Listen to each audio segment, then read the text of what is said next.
Hey y'all, come on in, give yourselves a hug, you all right. Welcome to the Bruised Flowers podcast. My name is Tanisha, and here we speak to totally courageous people who share their stories of being survivors at life and in business. And so, speaking of business, I have my homegirl Leya here, who is a bomb nail tech. What's up? Amongst other things. Say hey, Leya. Hello. Girl, speaking to the mic. Hello. Say, come on now. Hey guys, what's up? You've been in here arguing with these men for 3 hours. I know, but it's something about the camera. The camera is there for you. I know. I just don't like cameras. Don't worry about it. I know. I'm trying. The world needs to hear and see you. Yes, I'm here. Oh my God. Don't be nervous. I'm here. All right. So, welcome. Thank you for having me. Thank you for showing up. Yeah. For you? Yes. For me? Yes. All right, cool. We can work with that. All right. So, as I said, Leya is an amazing nail technician. I met her, of course, doing lashes. I meet the best people in this business and industry that I'm in. So I'm just so grateful for that. Tell us a little about yourself. So my name is Leya. Online, you'll probably see like my tag name as Leya Skywalker. I like that. Yep, my dad was a Star Wars fan, so I was literally named after Princess Leia, and this was in the 90s before it was cool. So it's today it's a badge of honor. 20 years ago, I was made fun of. So 20 years ago, how old are you? I'm 30. I'll be 32 in Girl, a few you weeks. forgot? Yeah, I did. How old you? I did. I'm like, man, has it been that long? It has. It's been that long. But yeah, in the 90s, actually, I was bullied because of my name. So, but now that was me embracing my name, and I just took on just Leya Skywalker. That was it. You actually experienced bullying? Oh, absolutely.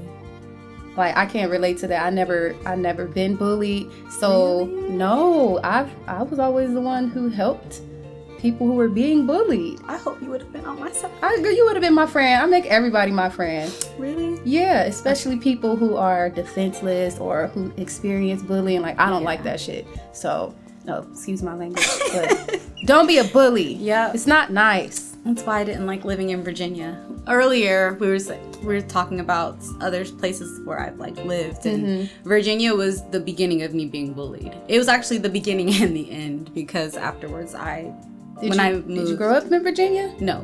Where are you from? I'm from the world.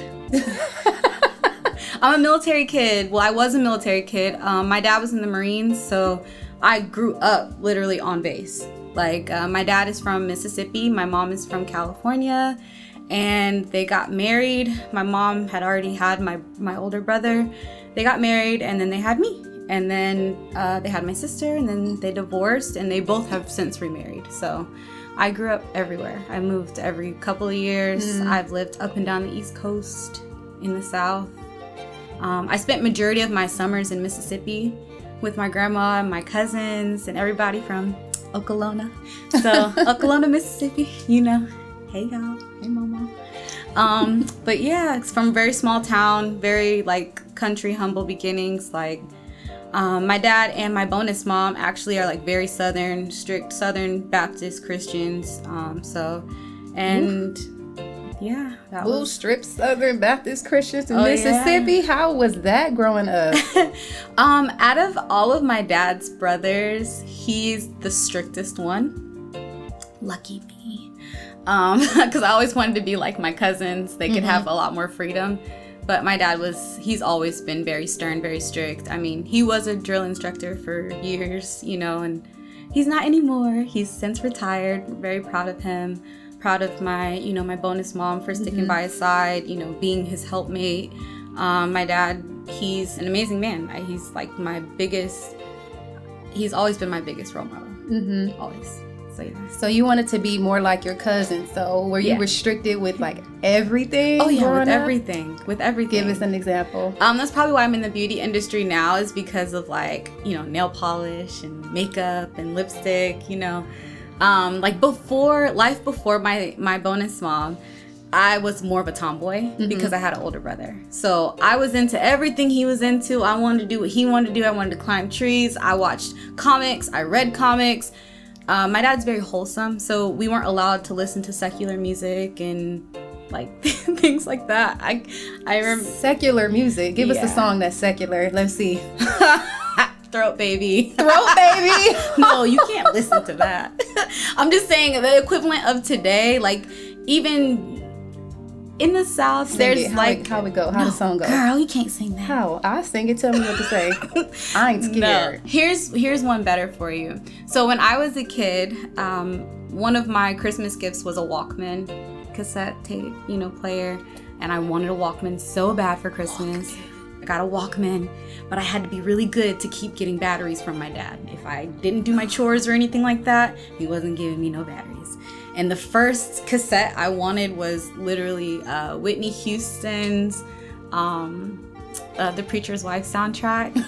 And then I asked for a Shirley Caesar album on that one, so he mixed them together. My dad did a lot of audio. Mm-hmm. So he would, if we were watching something, he would record it first on a VHS tape, and then he would edit it, bleep out cuss words, bleep out, sex scenes, bleep out whatever he didn't want us to see. So I was literally a grown adult when I actually saw Titanic for the first time without it being bleeped out. I wasn't allowed to really be of the world. My dad made that distinction from us, Wow. Yeah. And all of that, and then into the beauty industry. You see that?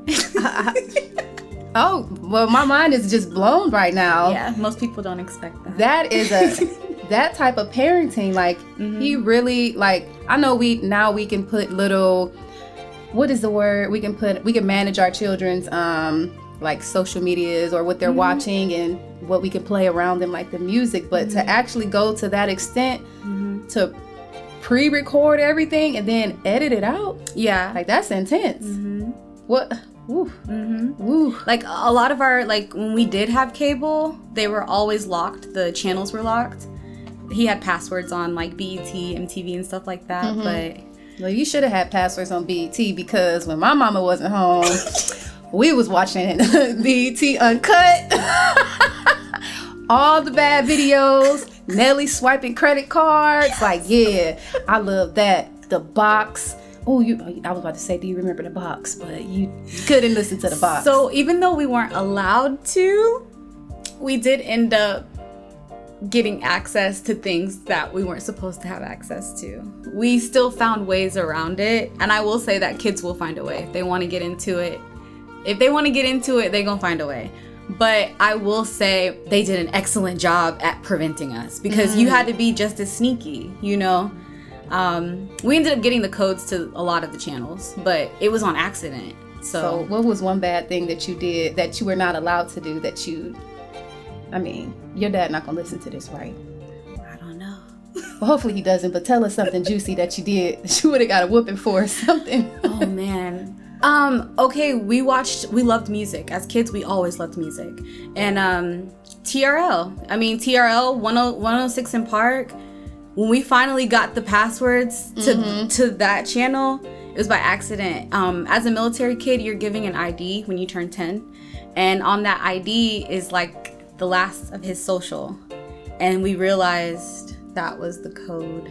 Dang, a little intelligent. Yeah, and that changed the game for us, because we had access at that point. We started listening to regular music, and then as we got older, they were more lax with it, but no, not out loud.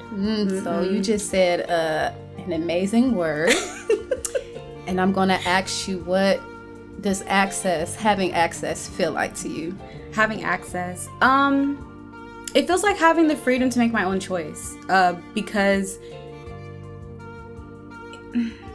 I know I'm an adult. I'm 32. I'll be 32 in a few weeks.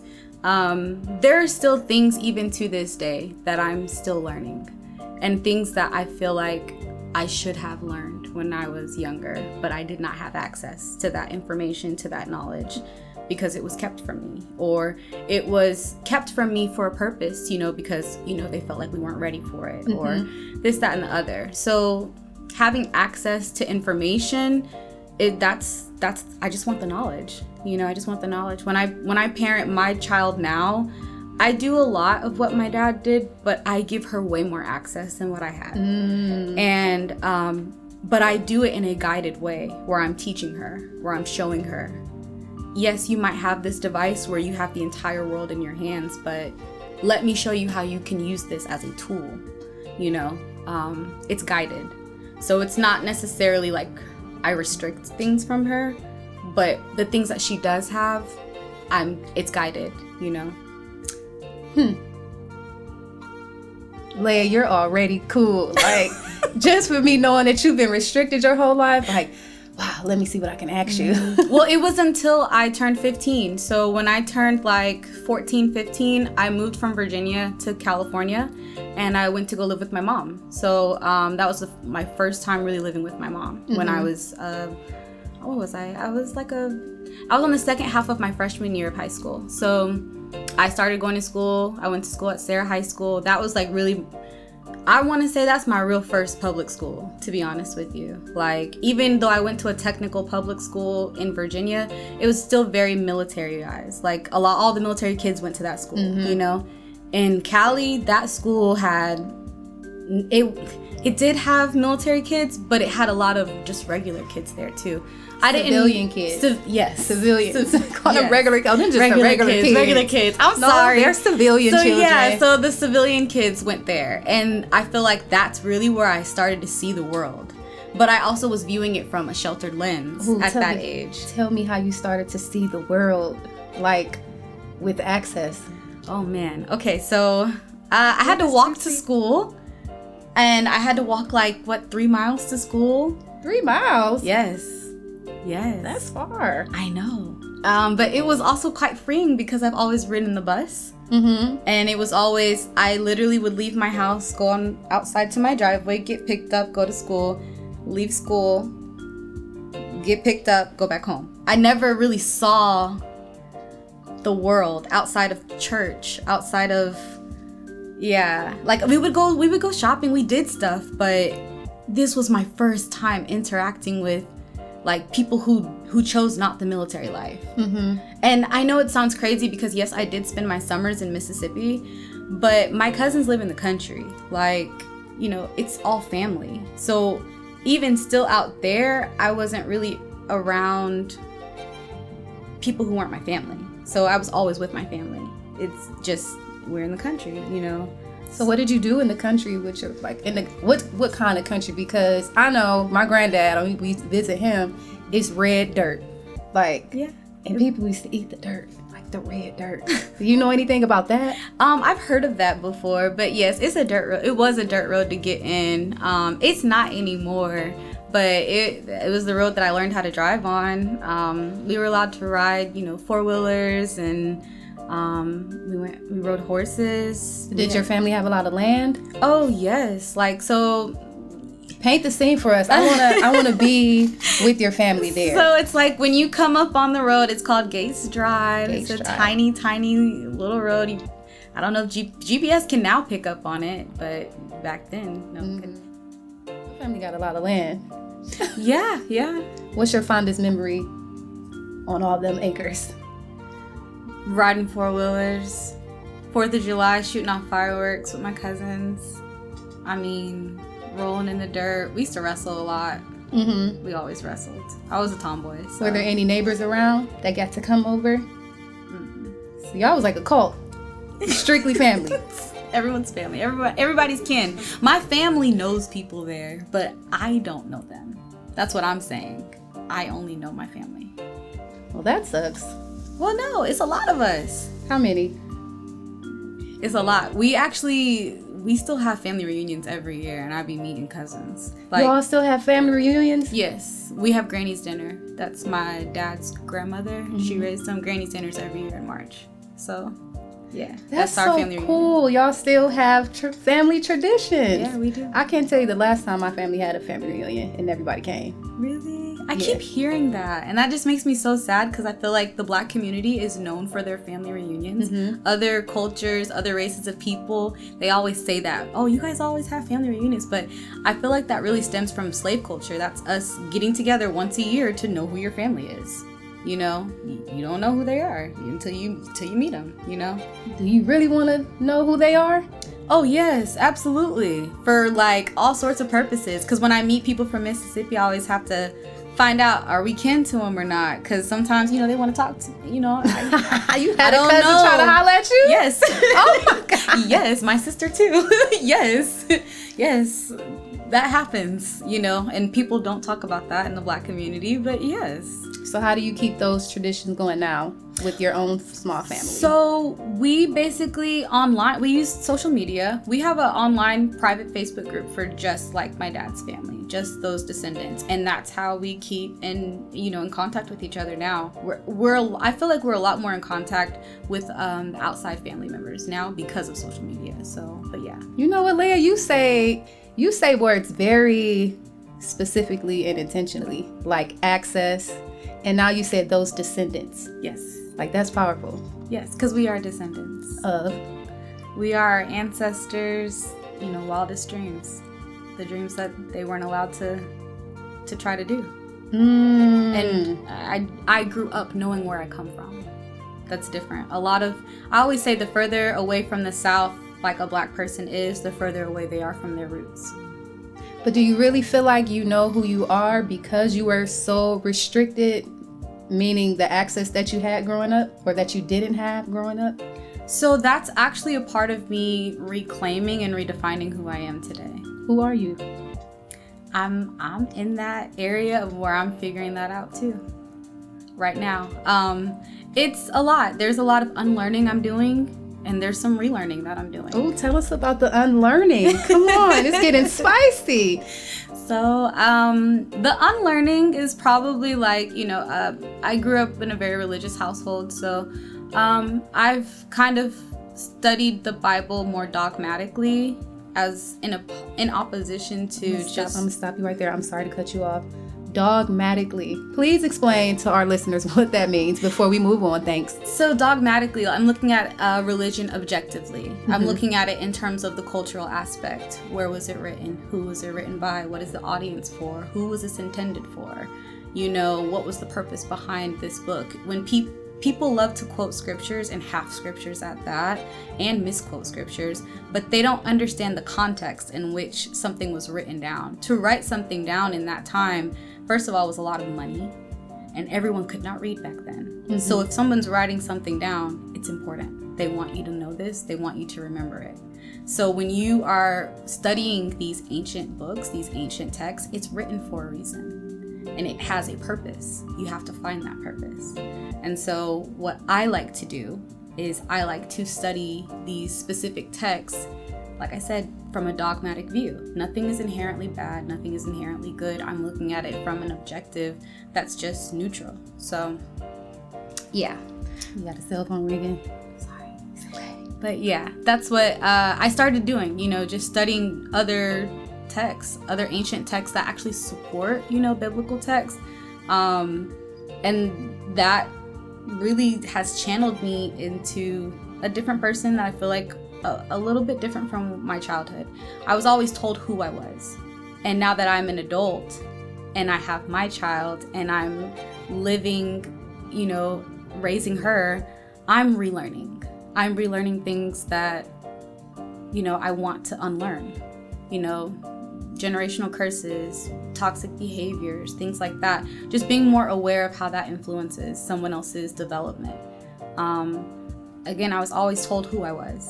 And yes, I know who I am, but I'm also kind of redefining who I am. Well, that's freaking cool. All right, so let me get something real quick. Okay. What's your favorite scripture? Pull it out real quick. That applies to who you are today. I think we have somebody stumped. Come on. There's so many, honestly. My sister just sent me, my dad sends me scriptures every day, actually. So in our family group text, we get a message every day. So, I'll start it. You go. I'll start the black. You go ahead. The black scripture that everybody knows. All right. I don't know exactly what the number or the book that it's in, but faith without works is dead. Okay. That's what I hear all Black people say. Faith without works is dead. It is. So what does that mean to you? Yeah, it means you have to put the action behind it. So that's literally what manifestation is. You have to put action behind whatever your motive that you're working towards. All right, so what's the scripture that speaks to you the most, reading all these texts? There's a lot, but I feel like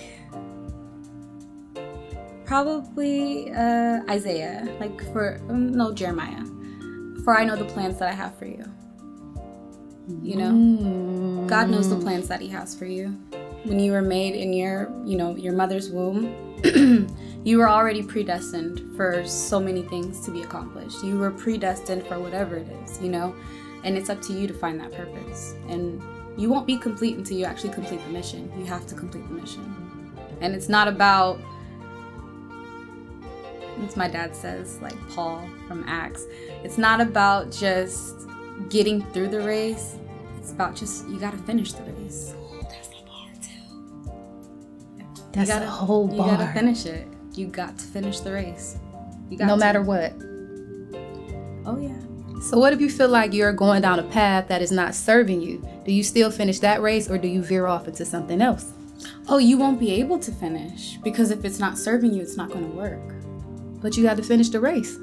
Yes, but then that means that wasn't part of the plan then. Well, teach me something. Seasons, one thing that my stepmom always says, it's seasons for everything. Mm-hmm. That's what nature teaches us. That's what God teaches us. Nothing is finite. Nothing is final. Everything changes. Nothing stays the same. And in fact, what you can actually learn biblically is that a lot of these main characters in the Bible, the way that they start off is not how they end. They weren't perfect. Share a story with us. So I can put it together. Like all of them. I mean, literally, you can start from the beginning and work your way down. Noah was a drunk. David was an adulterer and a murderer. What's his name? Saul, before he became Paul, Saul was persecuting Christians, killing them left and right. Then he got touched by God on the road to Damascus, and, he changed his name to Paul. He became a new person. I am a new creature. You become a new person completely. And that's synonymous with my life right now. Like, I'm becoming someone new. I'm becoming someone I'm literally in this transition phase. And there's a lot of stagnancy in this phase because things aren't moving, but it's because I'm figuring it out, So I know you as a nail technician, right? Yes. So with your new journey and rediscovering who you are, is a future in nails still gonna continue? So I'm still gonna do nails. It's just probably not gonna be what it is right now. I'm looking into ownership. I mean, it doesn't matter whatever shop you want to go to. I'm just gonna keep it real with you. After 15 years of working in salons, you're not making any money if you don't own the shop. You're not making money unless you own that place. And that's just across the board. Doesn't matter if you take an extra client today, tomorrow, for the rest of the week. Mm-hmm. It's never enough. Well, if you put on add-ons, like maybe offer some classes or, merchandise, something. But my spirit is moving me away. Into what? Into things that are not as superficial. Like? It's just uncomfortable for me. And I've learned with my life progress so far, learning how to listen to my inner voice when things start happening, it's synonymous to when I know it's time to leave. I know when it's time. So what led you into the beauty industry anyway? Because you were very sheltered and limited access to a lot of things. So what was the driving force behind you starting your career? So when it comes to nails, that was really one of the first beauty things I remember. Like when we would go to church, we dressed to the nines. Country people, we dress to the nines, okay? When it's time for church, we rolling out with our Sunday's best. That's why it's called your Sunday's best. So getting dressed for church in the morning, that was that's fun for me.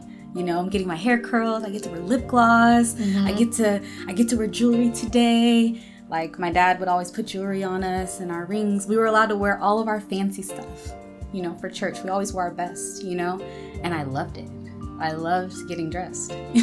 So because I wasn't able to, on a daily basis, of course, that's something I looked forward to. But really, like when I turned 15, I moved to Cali and I got in touch with my maternal side. And my great-grandmother at the time, she was still alive, she got her nails done consistently every 2 weeks. It was a family thing. Us girls, we would go bonding time. Let's go to the salon. Let's go to the salon. Everyone's getting their nails done. My mom still gets her nails done to this day. My mom did nails for a little bit. So that got me into it because I was like, I could do this. And I practiced on anybody that would let me. I was doing $20 full sets at my kitchen table. Oh my God. When I was 15. I mean, really, I had never seen a black nail tech. I'd never even known that black nail techs even existed. It was just a hobby for me. Something fun to do. And then I just got really good at it. And then it all changed. So since you didn't see a large representation of African American nail techs, would you ask other people to get into that? Well, kind of. So when I moved to Cali, the Mexican girls, they were the ones that had the baddest nails. I mean, the girls in Tijuana, they had the flyest nails. They would come to school, with these crazy sick designs. And back then I'm thinking it's crazy and sick, but really it's just like airbrush and, just like painting lines and dots. But the Mexican girls, they had all the cool stuff, and I would go to Mexico, but I could not afford to keep going every 2 weeks like all the other girls did, And when I went to Mexico, I had to go with a friend that obviously spoke Spanish. So yeah, I had to be on someone else's time. So I would go over to Mexico and I would look at their nails, and I'm just like, man, their nails are so fly. I just wanted that, So I would go home and I would just I would design my own nail tips and then go to a regular chop shop and ask them to glue my tips on me and put the acrylic over my tips, because I wanted specific designs on my nails. Did you just call it the chop shop? Yep, chop shop. They chop you in and out. Chop up. That's it. The language is ridiculous. The that's chop what it's shop, that's crazy. In the beauty industry, that's what it's called. It's called a chop shop. So that's just a regular old chop shop, Oh, well, my salon is a place of rest and relaxation, not the chop shop. Yeah.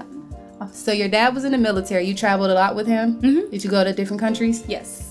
What was your favorite country? Really the first country that I really remember living in is Japan. So I was there from kindergarten until 3rd grade. Did you get inspired over there by their culture? Oh, absolutely. Wow. Absolutely. I feel like that is fundamental into my development as an adult today. Over there, as far as school and stuff goes, in kindergarten, 1st grade and 2nd grade, I don't know if it's just elementary or not, but you kind of take an ethics class. And ethics, cultural morals, things like that. Even as children, we learn what is rude and what's not rude. You're taught that. You are literally taught that. You're taught how to treat other people in school. Something that we are definitely missing over here in the U.S. You are literally taught about body language, how to speak to each other. The Japanese culture itself is very respectful. So they pride themselves on, treating people with respect. You walk in the streets, in a lot of Asian countries, their streets are clean because they treat strangers with respect, which means picking up your trash, clean up after yourself, leave it better than the way that you found it. So a lot of their cities, especially their developed cities, are impeccably clean. So wow, leave it better than you found it. Yep, it's that. And also, there's one thing about Japan. There's these shrines that are actually to Jesus there because they believe that Jesus lived there and died there. Stories for other days. But they believe Jesus, actually grew up in a part in Japan. So there's this whole shrine, to Christianity, basically, that's in Japan. So their entire culture is just very respectful. Is Jesus black?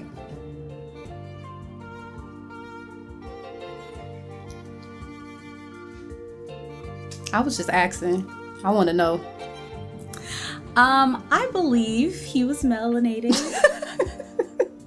I personally believe he was melanated. Some people in Japan believe that he had a wife that was Japanese. Well, what was her name? I don't know. Oh, I thought you knew that too. No, I don't know her name. I don't remember. Yeah. But some people believe that he had siblings. They live in Japan. Their descendants are in Japan. So I don't think it's too far-fetched to believe that. They have texts. They have documentation that he was there, that he lived there, you know.